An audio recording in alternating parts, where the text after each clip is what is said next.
Have you ever felt your steering wheel start to shake or your brake pedal vibrate under your foot when you are trying to slow down from highway speeds? If so, you are likely feeling an issue with your brake rotors, also known as brake discs.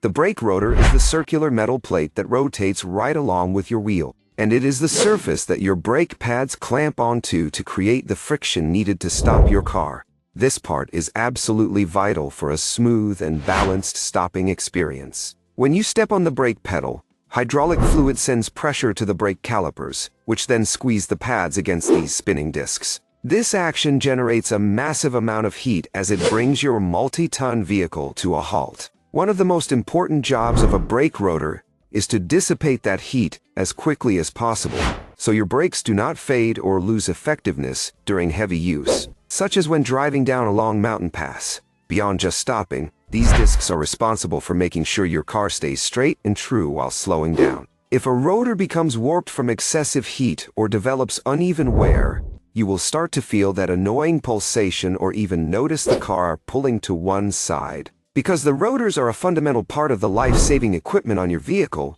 they need to be checked for thinness and cracks during every routine service. Ensuring your rotors are flat, smooth, and within the manufacturer's specified thickness is the only way to guarantee that your braking system will perform at its peak when you really need it to.